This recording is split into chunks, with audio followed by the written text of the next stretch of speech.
or something. There we go. We are live. No, I'm not going to do that one. What are we going to do? We're going to go.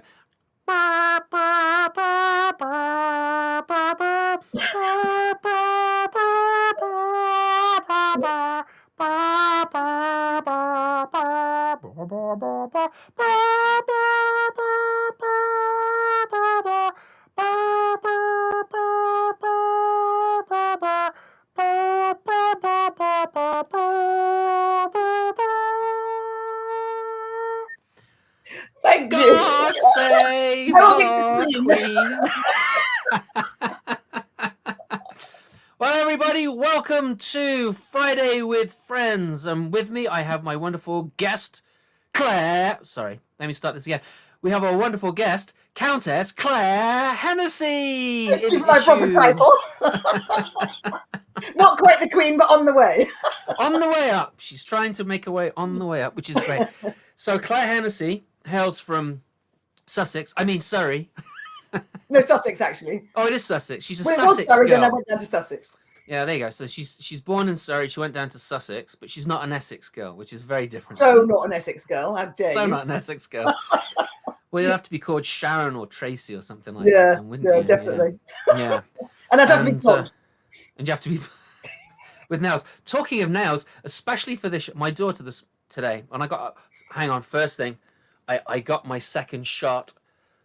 Dun, dun, dun. Oh, very good. I am all set for my second. Woohoo! COVID free and all that. We just won at the moment. Yeah. No, I got mine. It was this morning. So if I suddenly go, yes, keel over. It's my show. it becomes Claire's Bonkers Brit show because Claire has her own podcast called the Bonkers Brit, which is absolutely hysterical. I love it to death. But first of all, we got some guests. We have at least 3. Actually, we have 8, but 4 people have now said hi. Hello, you too. Wow, that's the same horn player. Yes, that's some horn playing. I do play a very good horn. And here's Pete Abdallah. Pete Abdallah is from Florida. He is a phenomenal storyteller. He should be British. He really should be British because his sense of he's an honorary Brit because his sense of humor is so wonderfully dry. I love it. Oh, perfect. And we also have Anne Rutherford, who's from Portland, Oregon. She's on our show 6 Feet Apart on Saturday tomorrow. That's right. I keep thinking today's Saturday. I don't know why. No, tomorrow. And Lisa Wilcox is here. Hey, you two Brits. I know we're British. I love the British thing. And Jessica. Oh, yes, no, I not have Jessica. one of those. We can ignore her. Yeah, we can ignore Jessica. And Tom and Karen Davis are here. Yay! And yes, second shot. It's true. Congratulations. All right, we don't need all that. Congratulations, second dose. Hi, y'all. See, they're from the south. They speak funny. Yeah, so I got my second shot. It's very exciting. And Nashama Franklin from California says hello. She doesn't spell it right, though, isn't it? Doesn't it supposed to have a capital C? Aren't you Californians all important? She's obviously a very humble Californian, which I like that. And see, Jessica should be a Brit because she's very sarcastic. She is, right? She's another honorary Brit. That's why I think that's why I get on with. Well, I know that you get on well with her. I don't get on with her at all. No. No. Okay. All right. So if she puts another comment up, we'll just ignore it. Okay. Yes. And I know you just spent a long time talking about her when you had her on the show, but we do not want to talk about her this time. Okay, because this is your hour, not hers. This is my time. It's all about me. It is. And us Brits, we're not at all self-facing, so we do all that. I'm going to talk about me. So you have your cup of tea, right? I did. Got my cup of tea. Excellent. I got my Twinings. You can't really see it, but it goes a bit multicolored. It's a bit. It does. So it's a mixture of 6 Feet Apart and the Bonkers Brit. I like it. I do like that. Mm. But what's interesting is it doesn't or maybe it does. So I was doing a show with Hans Christian Andersen last summer, and my glasses would sometimes reflect green, and so it would look like I had a hole going straight through my skull. It was really bizarre. Oh, weird. It is. So cheers. Happy Friday. Happy Friday. Definitely. Mm-hmm. Do you have any biscuits to go with that tea, though? No, I don't have. Well, I'm on a keto diet, so I can't have them. But I haven't got any biscuits. But I have got a packet of Walker's cheese and onion crisps, which you can't. Those aren't cheese and onion. Those sorry, salt and vinegar. Salt and vinegar. Yeah, salt and vinegar. And the Walker's crisps are the best. They are the best. Not stick because of the green screen. But I also have Jessica's favourite food, Marmite. Oh, She so loves it. She loves it, loves it. Are you for real? She does like it? No, she hates it. Oh, She tried it once and nearly spat out. But what are you doing? Are you killing me? I am a special mum. Yeah, I am a very big Marmite fan. So much so that my brother sent me this mouse pad. Wow, look, a piece of toast with Marmite. Love it. I know, you can't beat it. When I was in Portland, Oregon, there was this radio show called something or other. And it was kind of like this alternative show with all the like the grunge, heavy rock kind of, you know, Seattle scene, Portland scene music, which is really cool. It was really ironic because when we actually saw the DJ, he was there in his khaki pants and his button-up polo shirt and his penny loafers. And it's like, that is so not the music that you play. But anyway, he did. They had a Marmite Inti competition, and I was listening to the radio to the show, and he's just spooning it out of the jar. No, and I yes, God, he must have had no taste buds whatsoever. I know, and I was thinking and it was just one of the little tiny jars, right? It wasn't one of these big ones. It wasn't the 360 or 350, whatever this is. But he's spooning it out, and I'm like, I should phone him up and tell him to get some toast and lots of butter because that's the best way you can eat it, right? Yeah. And you can eat as much as you like. But I was like, nah. No, that is kind of like that's extreme Marmite eating, isn't it? That is, yeah. That's very, very silly. But anyway, as I was saying, Claire does have her own podcast.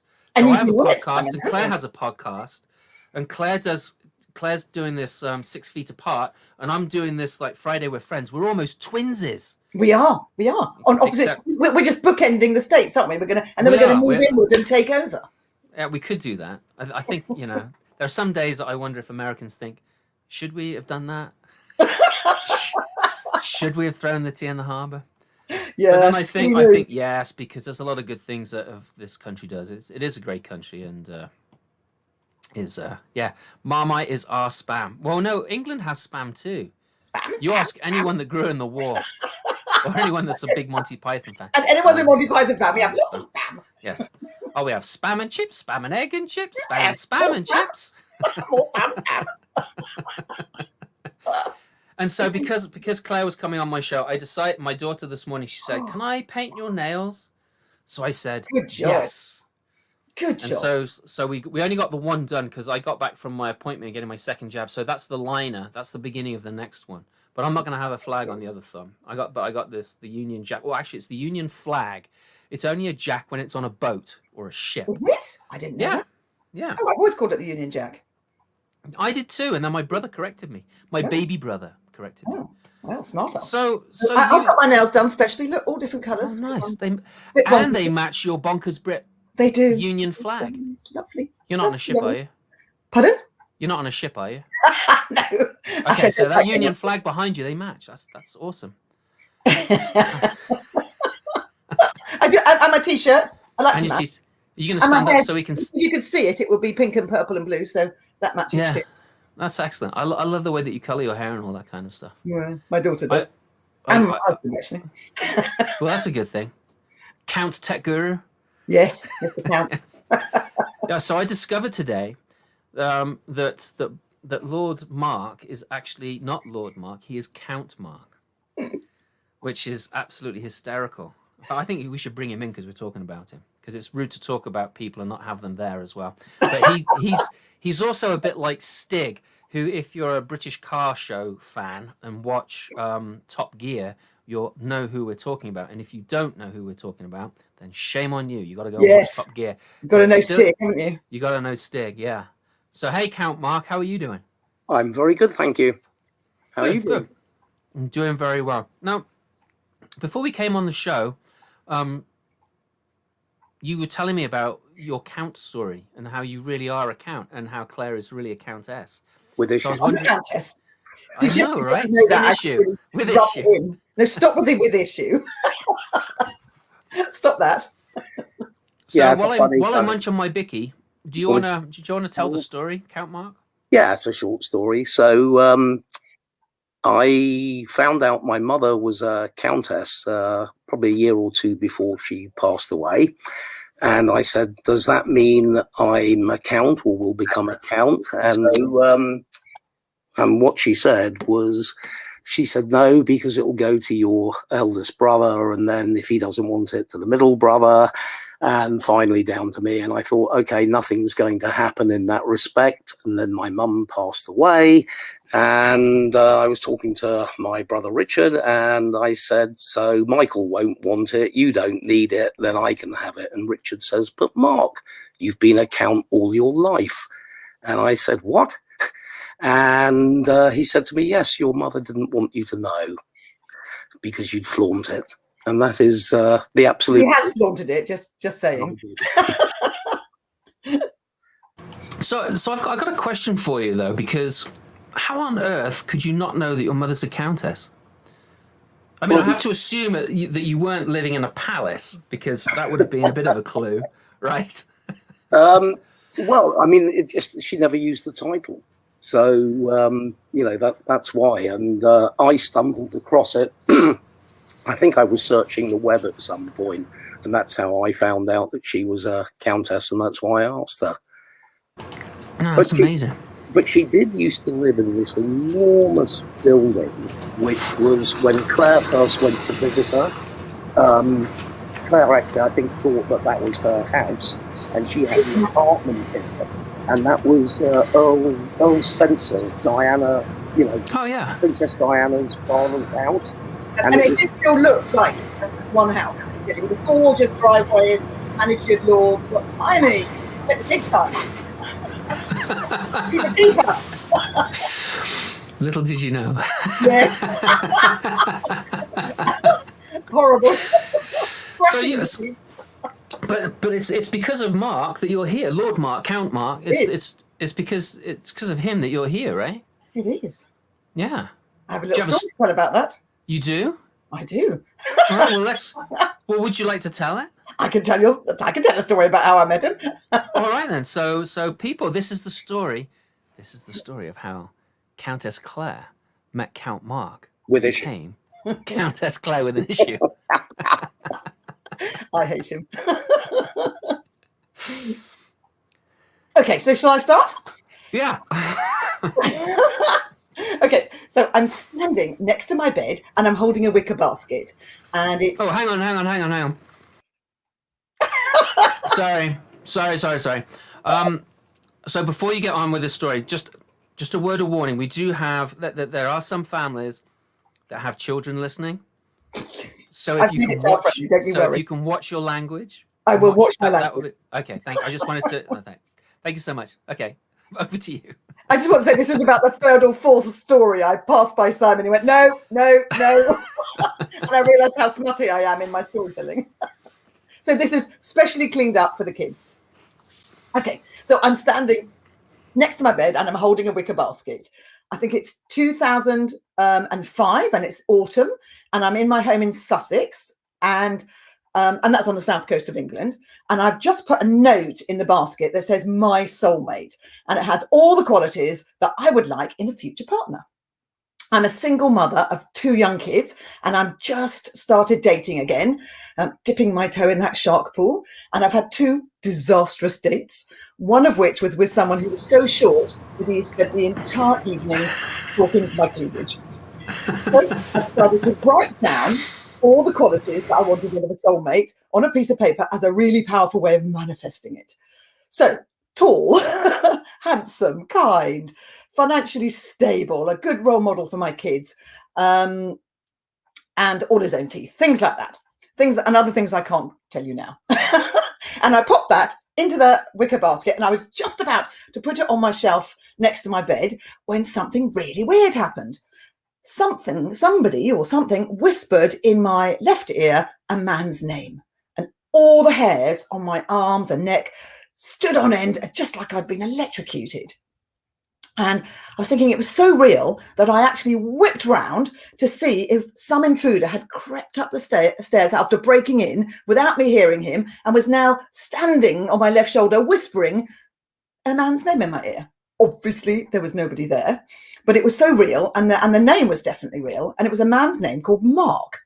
Now, I know a lot of Marks. I mean, and I really mean a lot.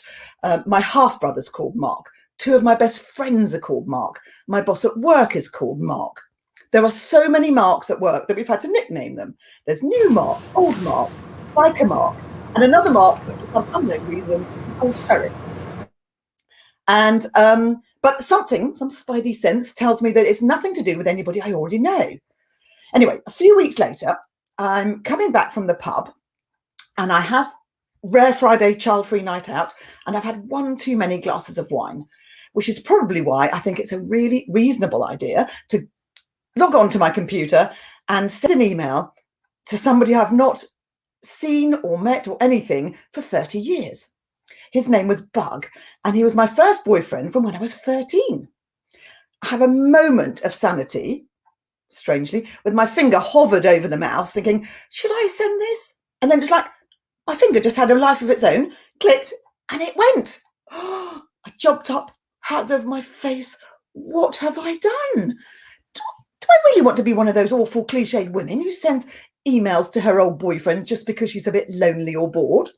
Well, and drunk. Let's not forget that, eh?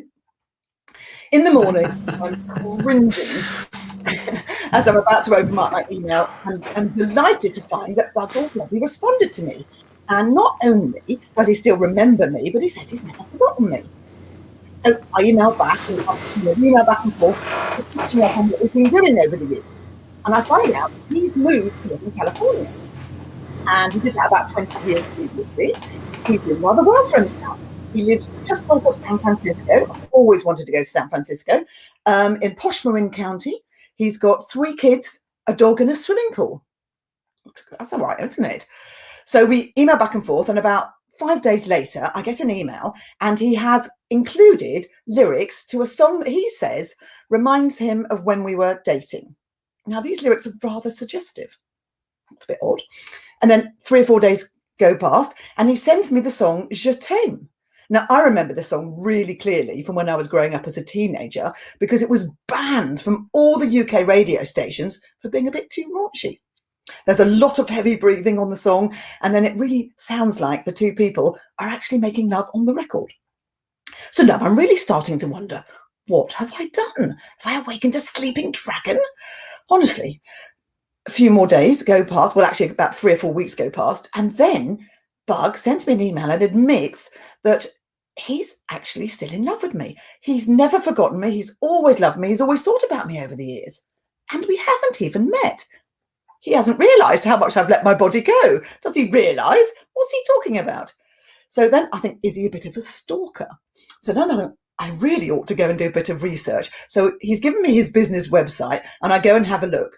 And as I'm trawling around his website, suddenly I stop and my whole body gets covered in goosebumps. I'm on the About Me page, and I realise that his real name is Peter Mark Hennessy. I had absolutely no clue that his middle name was Mark. Excuse me. So then I immediately send him an email and say, what's going on? And he said, and he admits that nobody actually calls him Bug anymore. Well, very few people, and not really in America. And he doesn't go by his first name of Peter because everybody calls him Mark.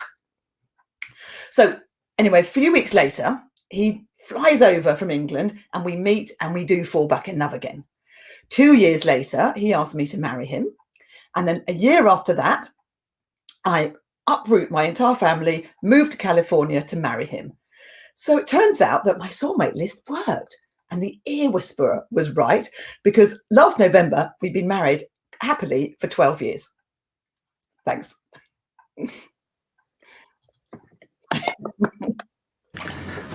I have to unmute myself. That's a lovely story. The other story one of the other stories that she sent me is also incredibly funny, if not funnier, because it's more brutally honest, and but it's not appropriate. We're gonna do an evening show soon, though. I think we're gonna do an evening show, and we said we do a nighttime, adults only, no kids allowed. Oh, Simon, I can't hear you. We'll do it with Jessica as well. I think we said if we have to. If we have to, yes. Gosh. All right, then we can do it with Jessica. Room stories only. That's right. Honorary Brits and Brits only. So what are you? So other than like your Bonkers Brits being on vacation for a while, I'm just hasn't it? having a pause between season 1 and season 2 while I've recorded a whole load. I've just got to edit them, which is a little bit of a challenge for me at the moment, finding the time to edit. Yeah, I know. It's I thought it was going to be, I don't know. It seems very busy since March of last year. Yeah. It hasn't let up at all, which is and some of it is, like family stuff, like kids in school and virtual stuff, and some of it is just like trying to get work and bring it in and do all the things that we're now doing, which we weren't doing before, which is phenomenal. I actually didn't have we did our taxes and didn't actually have a bad year last year. It wasn't too bad at all because of all the, things like your show, 6 Feet Apart, and a lot of other virtual things that popped up and getting, a little bit here and a little bit there, and it all added up. So it wasn't too bad at all. So yeah, I just like it because great story, Claire. Great story. So how long have you been telling stories for? Well, not that long really, probably about 4 or 5 years. I just sort of stumbled into it. I wanted. Well, I sort of came out a bit like coming out when you're gay. Came out, I thought, the thing is, I want to be a comedian. That's what I said. I want to tell funny stories. Well, I didn't know about storytelling at all. I didn't even know there was such a thing as storytelling. I thought, I want to be a comedian. And then I did a bit of research and went to a couple of things. And I found out in America, it's completely different being a comedian than it is in England. And I want to be an English comedian. So I thought, well, that's not going to work. I'm not going to go and stand up. It's a really weird noise. I'm actually driving past in the car. Oh, that's better. That's odd. And so I thought, I don't want to do that. And then somebody, I went and saw, I think a festival or something, and they explained how that there's such a thing called storytelling. And then I sort of looked into it more, thought, that's exactly what I want to do. I want to be a funny storyteller. And the genius thing about being a funny storyteller is that when you go to storytelling events, nobody's expecting you to be funny. So if you make them laugh, they're really pleasantly surprised. And if they don't, it doesn't matter because they're not. It's not like you have to do a joke every 15 seconds. So that's true. Although some storytellers do jokes every 15 seconds, which is kind of interesting. So I missed because there's something that's going on between your computer and my computer, I think, with background noise and stuff like that. But I missed what you said about the difference between English and American comedy clubs. Can you? I don't know about comedy clubs, but it's just different. I don't know quite what yours. Over here, what it was explained to me anyway. If you want to be a comedian, you have to go down to something like Cobb's Comedy Club in the city in San Francisco every single night. Every week without fail, and maybe after a year they might give you a 5-minute slot, and then you have to tell a joke every 15 seconds. And it's like, and then the ultimate pinnacle of your career would be being one of the late night show hosts, of which there are no women, I've noticed. And I thought, well, I don't want to do that anyway. That isn't a career path I want to follow. In England, we have people like. Loads of really good comedians like Dawn French and Victoria Wood that I used to absolutely adore, and Rowan Atkinson and Eddie Izzard and all those people. And they just seem to go up and do a one-person show and go around the country. And it didn't seem to have to go and do all that comedy clubs. Maybe they did, but I didn't. I would already come over here by the time I came out as doing that. And the humour's different in England as well. I've had to really watch. Oh, you think? Watch myself.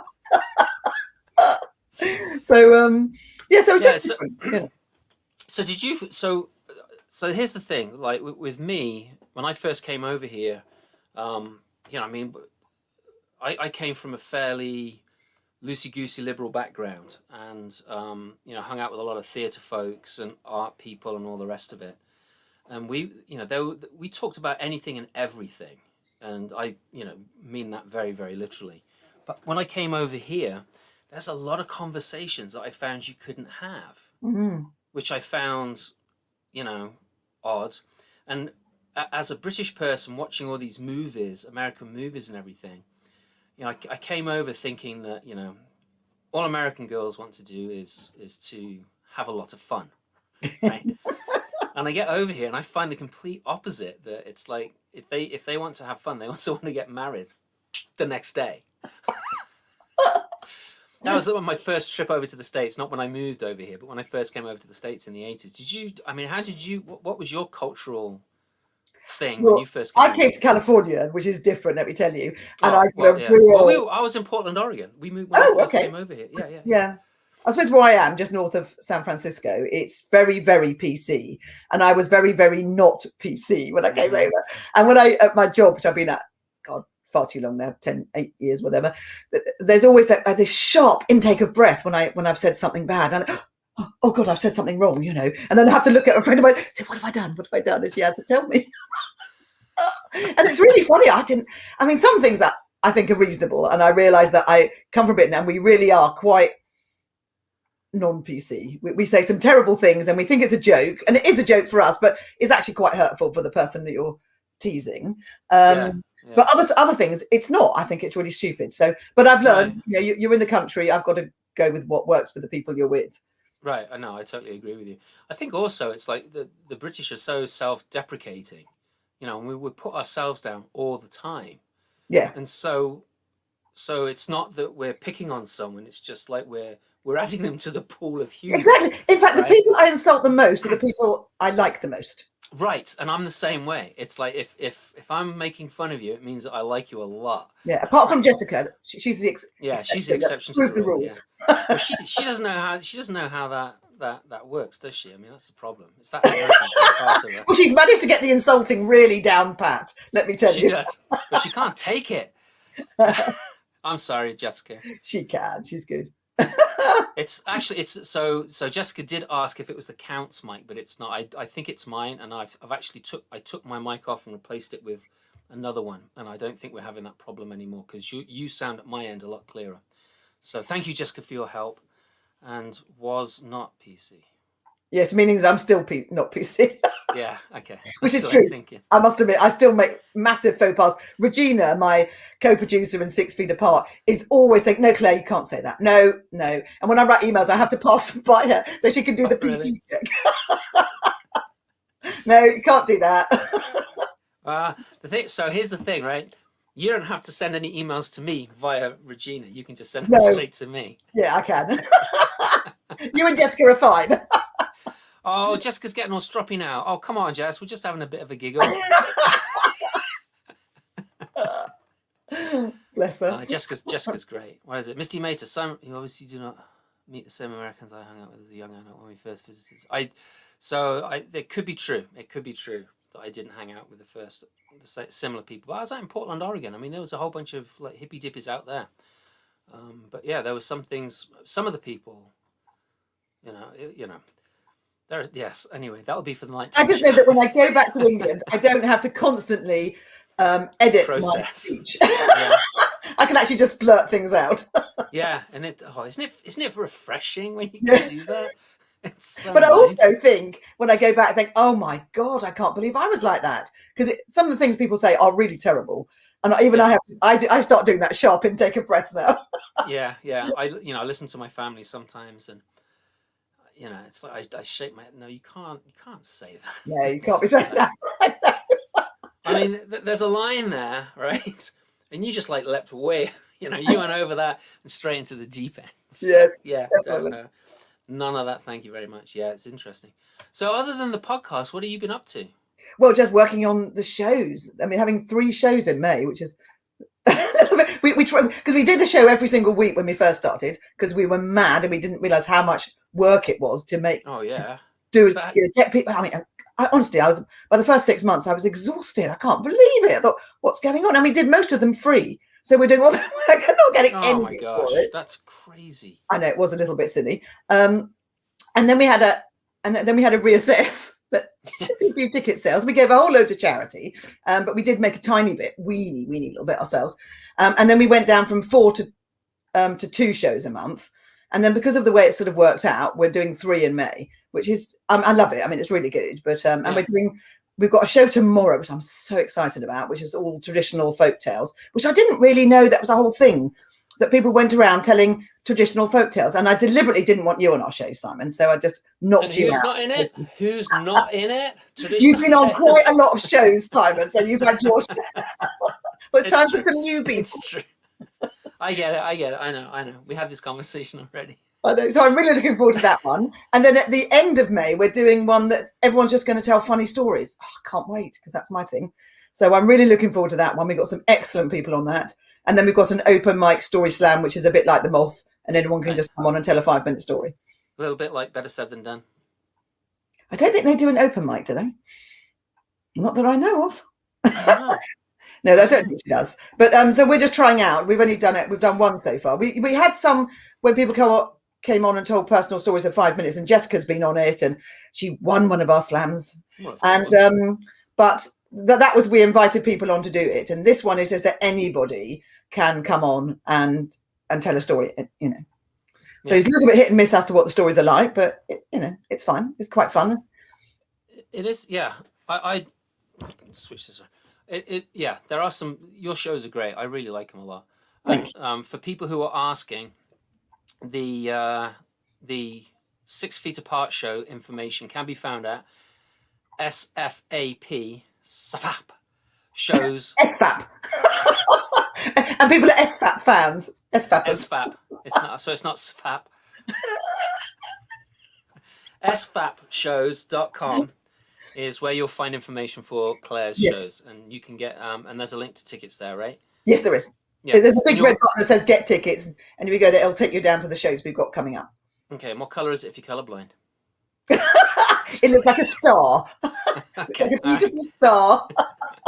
Okay, and the other link that you're seeing there, the Claire-Hennessy11.podomatic.com, that huge mouthful, is her Bonkers Brit podcast.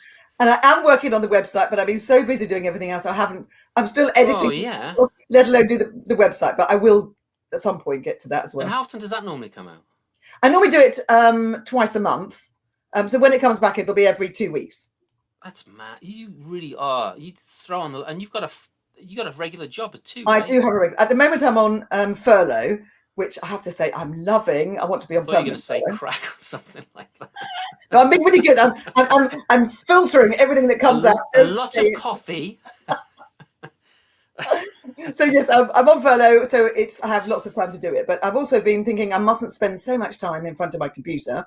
So I've been out in my garden doing an awful lot of work, including concreting. I'd never concreted before, and I didn't realise what hard work it was. So the count and I have been out in the garden concreting, and we're getting bigger biceps and very achy backs. Yes, that'll firm up your glutes, that's for sure. Yeah, tell me about it. Carting all that concrete around. Yeah. Norm Brex, he wants to know, why not 2 meters apart? It's because we're in America, and Americans don't know what meters are. They think they're things you put coins in when you stop the car on a sidewalk. Yes. Yeah, 2 meters apart doesn't sound quite as good as 6 feet apart, does it? No, it doesn't. It doesn't. It sounds too close. I've been working on a story, and there's one thing that it talks about. A journey that takes 2 weeks only took them 4 days, and I was like, it doesn't sound right. And so I changed it to a journey that would normally take somebody 60 days, took them only 4 days to do. And that makes a lot more sense, right? Because your brain is 60, that's a really big number. 2, that's a really small number. 4 is a really small number. Yeah. And like 6 feet apart sounds a lot more impressive than like 2 meters. That's all right. I don't even need to wear a mask for that. Oh dear. What do you do to for pleasure? Because all we've heard about is your workload, which is massive. Well, in pre-COVID days, the Tech Guru and I, we like listening to live music, so we're really into going to concerts and stuff like that. In fact, one year, I can't remember, we had like this stellar year. We went to 2 concerts every month for the entire year. Wow, that's fun. Now we do a lot of music and all different types, because a lot of the English bands that I really like, a lot of people don't know what they're like over here. They don't know them. I remember seeing Paloma Faith, who sells out stadiums in England, and I saw her at Slim's in San Francisco, which is a tiny little place, for $20. It's like, my God, do you know who we're listening to? So I get to see really good bands really cheaply in small venues, which is lovely. Yeah, and I did, for Mr. Tech Guru's 60th birthday, I thought I'd do a list of all the concerts we've ever been to, which is a really stupid thing to do because there were so many and I hadn't got them organised in not organised. And so I tried to print out photos. I did little things. Honestly, it took me weeks and hours and hours and hours of work, and I've gotten this photo album which I don't think he's looked at since, bless him, and I got my son then, which is I should have done this in the first place, just to do 2 posters, because my son Tom does all the artwork for our show. Oh, that's your son? Yeah, Tom does all that. He's brilliant. Oh, I know, family affair. So, and he's a film editor, so he does lots of editing as well. So he's really, really useful to have Tom there and Mark there. It's like sorted. Yeah, right. And then my daughter does my hair, so really. So 6 Feet Apart Productions is actually a corporation almost. It is family affair. Yeah, family. Anyways, we did this posters, and there was so. I don't know what you mean. There is no nepotism going on here. No, I do because I don't pay them, or very little, enough not to be paid. Well, you're your daughter's mother and your son's mother, so you don't have to pay them anything. No, exactly. Right? I mean, you've already paid your fair share, I think. Yeah, and still paying. Let me tell you, son's not quite there. He's not quite left. He's left the nest, but not quite left the purse. You mean you still got you let him leave home with your credit card? Yes, almost. It's a little bit like that. That's what we've just anyway. No, I'm sorry. We're not to put up Anne's question because we're not talking about cricket. Oh, good Lord, no. Cricket. Where's she's got to stop talking about cricket. Honestly, cricket. I know absolutely Anne Rutherford. Nothing. All right. So there are some people that love cricket. Do you? My dad likes cricket. Mark and Claire watch cricket all weekend. I bet they don't. The only time I used to watch cricket was I used to, just as a weekend job, I'd work in this local pub back in the 80s. It's a fantastic pub. It's the best pub ever.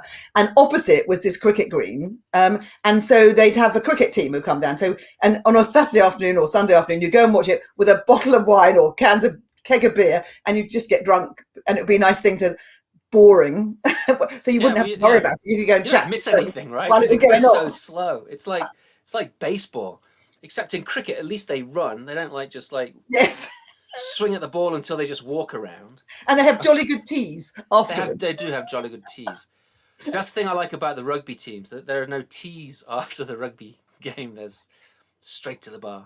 Yes. But yeah, and so watching the cricket team, was that what Anne's talking about, coaching? You used to coach them on what? The only coach was what would you like to drink? Oh, okay.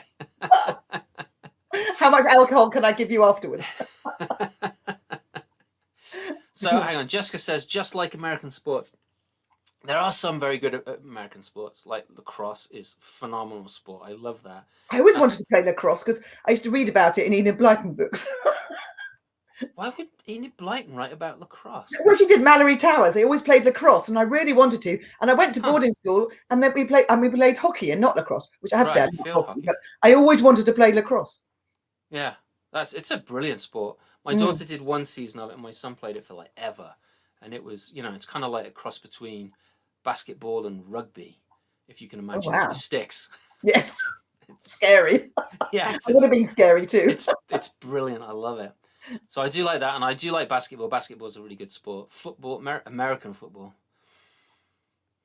Well, Mark, my daughter watches it, and I watch it, and it's just. Mark worked for the 49ers for a company to do with Levi Stadium, and so we got free tickets, sort of free, to watch. To go and watch the game anytime we like. And I had no clue. I didn't understand the rules. All my friends were like, "Oh, you're so lucky, Claire." And Mark hates it too. So the two of us was like, "We don't know what's going on. It's just a minefield, And I had a friend come and explain it to me, and even then it's like, well, I don't understand it. All you need to know is that they run 10 yards, they're so tired they have to have a rest, and they throw the ball and they call it football. I know, they have all this padding. They're not I know. Not very hard. Rugby, I know. No, it's like rugby and football. Yeah, it's real soccer, real football. Yeah. Yeah, that's a good sport. So who loved? Oh, Anne. She locked Enid Blyton. She locked Enid Blyton, eh? Wow. Fabulous Five. A lot of parents have actually locked Enid Blyton. She's the is it the fabulous? It's Famous Five, isn't it? Famous Five, Famous Five, and the Secret Seven. Yeah. Mallory Towers. It was all the Mallory Towers. There was a whole series of them. Loved it. I didn't read those, but was that a girls' school thing? Yes, it was. Yeah, and they got up to secret things. I was into St. Trinians, I have to say. Oh yes, the Trinians. St. Trinians, yes, jolly hockey sticks. Yeah, freaking awesome. With Alistair Sims as the head mistress. Oh, I know. They were brilliant, weren't they? So good. Can't do that these days. Excellent. Much as I know Claire loves sports, I'm wondering when her memoir... Well, so I wrote a memoir because this is lots of spooky spiritual stuff. A friend of mine was in England, was a medium, And I used to go to her for Reiki massage and stuff like that. I used to play a lot of tennis when I was in England, and Reiki massage and whatever. And then one time she said, "Oh, Claire, you By need the way, to..." those two don't really go together, Reiki and tennis. Well, it was Reiki massage after the tennis when I hurt myself. Okay, all right, that makes more sense. Anyway, she said to me, and she was a medium, so she said, "Oh, the spirits are telling me you need to write, Claire." Like, I don't want to write. And then and every time I go to her, the spirits are telling me you've got to write. I said, "I don't want to write. I'm just, when have I got time? I haven't got time to do anything, let alone write." On and on and on. Says you with 3 projects that take up all your time as well. I know, tell me about it. Excuse me. And so she kept going on about it, and I'd actually get quite annoyed. And eventually I said, "Look, what am I going to write about? What?" She said, "Well, what about," because I was going through this long distance relationship with Bug at the time. So why didn't you write about Bug? I went, "Well, I suppose I could, but who'd be interested?" But as soon as I said I might do it, she stopped bugging me. And then when I got to America, I joined a writing group when I just happened to go. And I thought, well, okay, I did that at the time. I didn't have that much else to do, and I didn't have any friends. I was a bit Billy No Mates.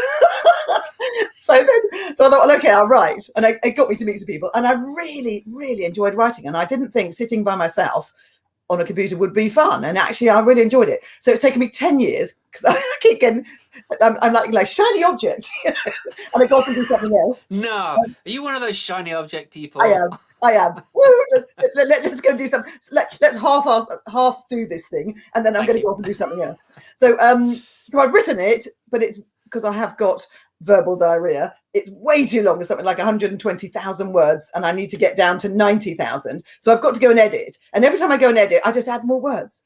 Yeah. So I really need to give it to a very big, HarperCollins or something. Carlos, edit it. Work with an editor who will force me, like a schoolmistress, to edit it down, and then it'll be made into a film. There's high hopes for you, folks. Bridget Jones' Diary. The Bridget Jones Diary. The Countess Claire Calamity. Or diary. I don't know. Diary. I don't know. Journal. Yeah. So, why don't you hire an editor? I have. I've had a couple of editors come in. I just wasn't particularly happy with either of them. Oh, okay. But I have rewritten it. I mean, I rewrote it completely from scratch. That's hard. It is. Well, actually, it was necessary. I did need to do that. And I got I was really rubbish at writing when I first started, like anybody. And then I got better and better and better. And then now my sister, the one who tells it like it is, she said actually she really likes it, whereas she would absolutely tell me if she didn't think it was any good. So I was very nervous about giving it to her because I go, oh God, she's really going to tell me. And she liked it. So I thought, oh, thank goodness. That's excellent.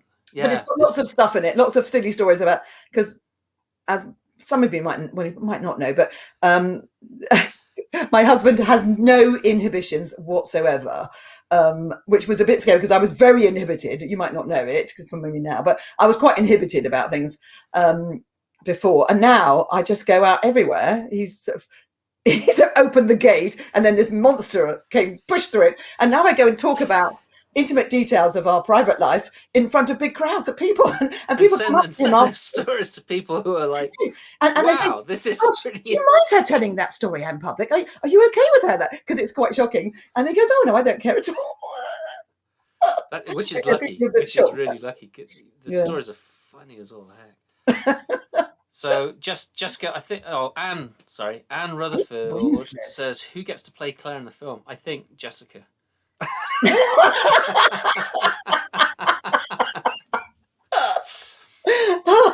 But I like Kate Winslet. That was quite kind of Jessica. It was very nice of her. Yeah, I was expecting something horrible. I don't know. Yeah, well, it depends on when they make the movie, like how far in the future they make the movie. I said I don't care what it is. The only thing I'm insisting on that George Clooney has to be there somewhere with some part, just so I can stroke his arm. He's a hi, George. So that's my only criteria. Well, maybe he'll direct it, and you could be you'll be the writer on set, and, yes, and you can. Yes. It doesn't have to be on film, and you can touch and pet him as much as you want, and as much as Count Mark, as long as Count Mark doesn't come along and say, "Excuse me, that's my." Yes, probably would. Hands off. And I've just heard that my friend Tanya is watching from England, so we have an international audience. She hasn't put anything in the comments, but she just sent me a text. Well, Tanya, you can put things in the comments. Yes, Tanya, come on. Who's Olivia? Tanya's in the book. Let me tell you, Tanya's in my book a lot. Oh, my two best friends in England are Tanya and Bucket, and Bucket. they come in Bucket. I know. What's the story behind that name? Or don't we? There is a story, so they're both in my book a lot. So yes, when it comes out, you'll have to read it. There she is, Tanya. Yay! Let's put Tanya up. I know a Tanya, but she's not a Macintosh Keen or a Keen Macintosh. No. So the Stig will play the count, right? Yes. And Lisa agrees. Good choice about George I'm assuming for the directing there. Just at any part whatsoever, we'll just have George in it. Yeah, just it's true. Keep popping up to play things. Yeah. So I should explain, because I didn't know this, and Count Tech Guru had to straighten me out, because I did not know what with issue means. I know, it's very annoying. It's very sad. It basically means that Countess Claire cannot pass on her countessness to her children. And if I'm not married, Mark, I lose the title countess. So that's a very compelling reason for me to stay married. Oh, Hugh Jackman. Yes, Jessica, I loved Hugh Jackman. Yes, he can go along too. Yeah, I like Hugh. Yeah. And he can do an English accent. He can. And he's got a brilliant sense of humour. I love him. Yeah, I don't know much about his sense of humour, but yes, I'm assuming that he would be fun to hang out with. Fun show. Thank you, Countess and Simon. I guess Here's Crow is leaving already at 46 minutes. She's had enough. It's been fun, but that's enough for now. Stop wittering on. That's why it's called Friday with Friends. It's just that's all we do is witter. Yes. Oh, Hugh, Claire would have to do a lot of in-person coaching with you. Yes. Yeah, I'd have to, wouldn't I? It didn't happen. Let me show you how it really happened. Anyway, yeah, we've got to keep this clean. Oh, now, right? brown cow. Yes. Well, you must narrate the audiobook version. Oh, yes. No, yes, I'm definitely going to do that. Yeah. Yeah, I will definitely narrate it. You should, because it's your story and it should be your voice as well. I think that's very, very important. What else can we talk about? What are your favourite foods? We talked about Marmite. That's one of your favourite foods. Yeah, well, not my favourite, actually. I didn't even like Marmite when I was in England. As soon as I came to America, I got a bit homesick, obviously. Mm-hmm. And Mark really liked Marmite. And one night when he was having a late night snack of Marmite and toast, I thought, well, I may as well have it too, because, the smell of toast, it really makes you want to eat it. Oh, it does, yeah. And so I had some too, and thought, actually, I quite like it. I think it was just because I was homesick. Maybe. But it just, like with butter, yes, butter melted on the toast. Butter with everything, sorry. Well, yeah, that's true. That's very, very true. I was brought up by a mum who'd been in the rations in the war, which butter with everything. Right. Well, so my mum's partner, Peter, he says that he remembers the day that rationing stopped. Oh, does he? 1950s is when rationing stopped in the UK, right? And I think it was like mid-50s. It wasn't, 51 or 52, just 5 or 6 years after the war. It was long. It was like quite a long time, yeah. Yeah, and he remembers because his mum didn't tell him that rationing had ended. He was, obviously still a kid, and she put a ton of butter on a slice of toast and gave it to him. And he was like looking at it, thinking, what is it? It's not my birthday. It's like, what is going on? Has Mum stolen all this butter? And like, where? And then he found out that rationing had ended, and it was just, Mum said they used to put lard on toast. Yeah. Well, sounds disgusting, that. So as a special treat. So as a special treat, my mom, right? So I'm a vegetarian now, but I wasn't growing up, and so my mom, she'll cook the big Sunday roast, and all the fat would go into this Pyrex dish, and that would be kept in the fridge. So it was bacon. Yeah, my mum did that. It was chicken. It was lamb. It was beef. It was all in there, and as a special treat, we would have what would we call it? Dripping. We would have dripping on toast. Yeah, dripping on toast. And it'd be in one of those dishes, and it would have white fat at the top, and then chilled stuff at the bottom. And you'd only at the bottom. Yeah, I know. Yeah, as soon as you got to the bottom, the jelly would go out. You wouldn't use the jelly, but you'd use it. But actually, you'd use it to. Luckily, she didn't force us to have dripping, but we definitely used that to cook the roast potatoes in. Yeah, it's not that we were poor. It's not that we didn't have any food in the house. Yeah. And Misty Anyway. says, "Do I like Marmite?" Yes, I do like Marmite. So to the extent that when I finish the jar, because it's that weird round shape. I thought I had another jar. Here, I've got it. Here. There we are. Yeah. All right. So instead of it being that weird round shape, you can't get a knife in easily. No, so what and I do is sticks as well at the top. It's like glue. I mean, we couldn't get this off the other day. We had to really. Mark had to use his proper muscles. Yeah, I said hot water, but he wanted to be manly. well, Count Tech Guru is a very manly man. Manly man, yes. He's a manly man. Manly man. But yeah, so I put hot water in it, and then shake it up, and then I drink it. Oh yeah, no, my brother-in-law's vegan, and he often has Marmite in just a spoonful of Marmite in a jar with hot water. Well, it's like Bovril, kind of. Yeah, it is like Bovril. Yeah, it's Bovril, except it's not a dead cow. It's the it's vegan. It's the slime that's scraped off or used to be the slime that's scraped off the inside of a beer barrel. Delightful. Yes, folks. That's what yeast extract is. It's the extract from the yeast off the beer barrels, and they would scrape it off. And somebody thought, "Oh, this tastes actually good," and they started bottling it up and selling it. It's like blood Vegemite is the black pudding, isn't it? Oh, it's not a disgusting one, isn't it? I don't like black pudding. No, I did used to like that. I used to like some of the worst things. Yeah. I don't know why. Hang on, we got some comments here. So. Oh yes, I'm always have you got into trouble because of the difference? Yes. Yeah. Knickers and jumpers and lorries. Yes. And people think that I'm talking about like knickerbockers or something. Yeah, +4s, right? Yeah, I know. It's knickers. Yeah, right. And then jumpers. I still say jumper, and sometimes I refuse to say sweater because I want to say jumper. Different things. Yeah, a jumper's a jumper, and then you got a sweatshirt, and then you got a sweater. But right, people. And lorries truck does sound much more manly, I have to say. If I was a truck driver, it's easier to say. I'd rather be a truck driver than a lorry driver. Yes. Yeah. My grandmother kept bacon fat in a jar, and she used it on so many things. Yeah, you Americans, you bacon. Gee whiz. McDonald's used to make their French fries in lard. Ugh. I don't, as a vegetarian. No. Norm, Simon is subliminally. Yes, I'm not subliminally trying to convert everyone. So here's the thing about my vegetarianism. I do not preach vegetarianism. I know that some people need to eat meat, and I do not criticize everyone. I just have fun with saying dead cows and stuff like that. Use a small spatula to get the rest out. Yeah, but then I wouldn't be able to drink it out of the jar. What's it? Drinking out of the jar does sound disgusting.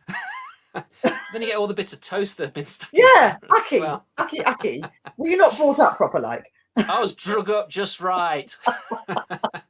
Oh, they do the same with most of the peanut butter jars. Yes. Well, yeah, you can get stuff. Drink peanut butter? That's disgusting. I've never done that. That would be disgusting. I missed the beginning. What is Marmite? It's a vegetable yeast extract. It is. Okay. That's scraped off, or used to be scraped off the inside of barrels from the beer company. Knickers and jumpers and lorries, oh my. I like that. So, yeah, I had a problem with erasers when I first came over here, Claire. But we'll leave it at that. Yes, we'll leave it at that. And my co-producer, Regina, it's really funny. I'm teaching her how to speak English. So now there's a lot of expressions, which I can't say now because it's a child-friendly show. But she's now saying them, like knackered, which means really tired. But that was the clean one. But there's lots of others she does now because she now swears in English. Oh, excellent. Excellent. Yeah, who was I talking to yesterday? Somebody was asking about the my gosh, who was it? Maybe I dreamt it. They were asking about a certain word, and they said, "Is this a bad word?" And I said, "Well, not really, but do you know what it means?" And they said, "No." So I told them what it meant, and they said, "Oh, I can't use that." What was the word? It's the one that starts with B and rhymes with Rollocks. Oh. I mean, what's quite nice at work is because when I was at work, obviously, I could swear way more than anybody else in the office because they said, "It just sounds so lovely in your British accent, Claire." I know. It was absolute murder. I know. It's so funny because it's like I'll like sometimes let a bad word come out of my mouth, and it's like, oh, it sounds so, and it's like it's not. It's really not. And I get away with it. I'm allowed to do anything I like at work because I'm British. Somebody at work actually said to me, "Claire, when my mum dies, I want you to tell me because it'll seem better." And then at work, I work for an event management company, and when we get a stroppy attendee or client or something, and the person on the phone is not able to door. Say, let me put you through to my supervisor, and it's always me, because as soon as I get on with a British accent, they think it's the nanny, and then they revert to being a child. They go, yes, okay, whatever you say, and they don't argue with me. I need to come and work with you. Oh no, yeah, it's quite a lot, I must admit. Misty Mater, how are razors different in the UK? Erasers. Yes, erasers. Yes. Erasers. And I can't tell you because it's a child-friendly show. No. We're going to do a late night show and we'll have all the stuff explained. We will. I'll tell you my story about how I found that out. Well, it's like I kind of knew, but I just forgotten. My husband and I, my English husband. Yes, I agree. I say gas sometimes, but normally it's petrol. And I tried to say booze. If I find myself it's in the trunk, I have to like, stop it, Claire. You can't get all American. Well, yes. Oh, Misty's just came out with it. I'm not going to put it up on the screen there, but yes, that's the way. Yes, Misty. Brazen, that Misty, isn't she? She is. I kind of like Misty, actually. She's fun. Norm, what does Norm say? They're going to have to... They probably like it, actually. Just have a laugh. I know, right? Now we're frankly Googling a razor. It's not a razor, it's called a rubber in English, in England. Yes, it is. It's called a rubber because you rub everything out. And it was made of Indian rubber, right? Yeah, I think so. Yeah, so it was called a rubber. And so here's the story then. So I used to cut rubber stamps. And my favorite type of eraser to use was a W.H. Smith's eraser, which was a little square about 1 inch by 2 inch. And W.H. Smith is like a newsagent with lots of books. Yeah, right. And stationery equipment. Stationery, yeah. So I went into this stationery store because I'd run out of these pencil erasers. And I walked around the store and I couldn't find anything that looked even remotely like that. So I walked up to the counter where this 15, 16-year-old girl was. And I said, I'm looking for some rubbers. All I can find are the hard pink ones. I'm looking for the soft white ones. And she said, we don't sell those here, sir. And I said, well, why not? And she said, because we're a stationery store. And I said, yes. And then I was like, oh. In England, we call those... We call what you call eraser. And then she went bright red. And she said, no, we only have the hard pink ones. And then she went even redder. So that was when I learned to check my words. And pants, means underpants, right? So yeah. But we when I first came over, somebody said that's rubbish, Right, yeah, and that's a more recent thing though, isn't it? It's a bit pants. Well, that's a long time. Well, you've been out of the country a long time. I have, yeah, it's true. So yes. Jessica says each storyteller should have to use an English term in their story. Oh, I'm going to say what the word is then. I'm going to designate the words and this is for tomorrow. Is this going to be for tomorrow's show? Are you going to make them do it tomorrow? No. That would be brilliant. I love that. No, this is for the adult show. Oh, okay. Yes, the British accent. Yes, I think so too. My wife. Oh, I think so. Absolutely, everyone should be British. Mm-hmm. I think yes. But one of my colleagues, Sarah Brady, she was an American and telling folk and fairy tales in England. She said, I know everybody loved her. I'm sure they did. Yeah. Well, she's a brilliant storyteller. Yes. Brilliant. It's another British word. Yes. Brilliant. Brilliant. Yeah, I was told by my brother on one of my visits back home, it's like, you say awesome too much. I know. Awesome's a really become an American, word. And I'm like, I'm not. How are you supposed to say it? Then he says, awesome. Yeah, awesome. Right. But it is an American word, and it's such a great word, though. Awesome. I prefer brilliant, to be honest. Yeah. Yeah, brilliant. Had to be in the rhyme had to be in Cockney accent. Yeah. I was just saying to Simon before we came on, when I go back to England sometimes, I start developing, I become more British, my accent, and I get a bit Cockney. I'm missing off the ends of the words and call blimey and isn't it all right, mate, all right, and I do a bit of that. And it's like, I wasn't brought up to speak like that. What am I doing? Slap myself around the face. Yeah, I find myself adopting the accent of wherever I am, which is annoying. Yeah, my daughter's almost completely lost her accent. She's just every so often when she's working, she says a word funny and they go, "Oh, are you not from around here?" But otherwise they can't tell. Whereas my son is quite stubborn and he's basically the same. You still have some English. You have to go American words, otherwise people don't understand you. But it's true, yeah. So how old are your kids then? How old were they when they came over here? They were. I always keep forgetting this. We came over in 2008, and my daughter was just about to be 14, and my son was 12, 11, about to be 12. So they're 2 years. I'm impressed. And now they're 26 and 24. I'm impressed that they've kept a bit of their. Well, Tom has. Emma hasn't. Oh, yeah. Yeah. That's impressive. I guess living with two British people. Yes. Probably helped. Yes. I know. My kids, they've got American accents. My poor stepdaughter, though, when we came over, we're like the invasion of the Brits. My husband's got a British accent. I've got a British accent. Both my kids have British accents. And then there was Rachel, who looked slightly different from us and sounded different. It was like she'd been adopted, not the rest of us.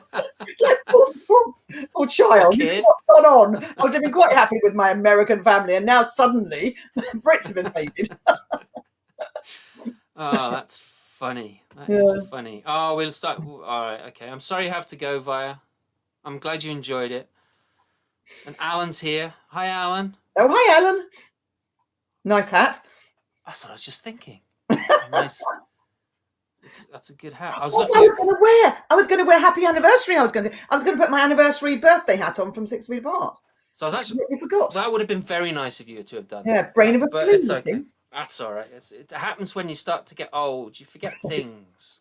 Do you know? I was talking yesterday to somebody, and halfway through, the brain cell just died, and I forgot what I was saying. I was probably being really boring, but it just went. No, that's too boring. It's gone. I wish we all had that. Yeah. Can you imagine if that was like that was actually part of our genetic makeup as human beings? If you started to say something boring, it would just I know my husband wouldn't be able to speak then, because all he talks about is his modelling, his model of the boat, and he tells me in detail about the paint what kind of modelling does Count Mark do? He feels like I was like face modelling, hand modelling, shirt modelling. He models shoe modelling. No, he builds like World War II battleships and things like that, and airplanes. And they're really good and really clever. But he tells me, who's patently not interested, in massive detail. I keep saying, Mark, look who you're talking to. It's me. I'm not interested. And then he just carries on. It's like, that brain cell should die. Oh, that's not nice. That's not nice. Bless him. Yeah, so I do know that you've got to go. You've got a thing to go to. And I also am aware that there's another thing that starts at 2 and other people have to get back to work. So, Claire, thank you. Is Bug coming back? I can't see him on the picture. Oh, here he is. Let's bring him back on. There he's back. Oh, yeah, I just muted him. Oh, I'll let him unmute himself because we. Sorry about the modelling. I'm doing that. Quick, yes. Mark. Well, he's modelling the T-shirt right now. I kind of am. You are. Look at that. Look at those pecs. Yeah. Oh, I like that. He's doing good, isn't he? It's very nice. And look at those guns. Woo. Thanks both for being here. I really appreciate it. Thank you all my wonderful, wonderful guests. Oh, thank you to Norm Breck, who has just put up all the contact for your show. It's going to be such a good show tomorrow. I mean, yes. Alton Chung, we've got Charlotte Blake Alston, we've got Megan Wells, and those duo together, Anna Norm. I mean, what could be better? Anna Norm. As opposed to Norman. They've never heard that before. I thought I'd throw that in there. I haven't heard that before. I'm a bit simple. Well, I'm Simon, so I like it simple. Yes, simple Simon. So, folks, thanks everyone for being here. I really appreciate it, and we'll see you next Friday. Thanks, Simon. Bye, everybody. You're welcome. Thanks for being on my anniversary show. Take care. Bye. Bye.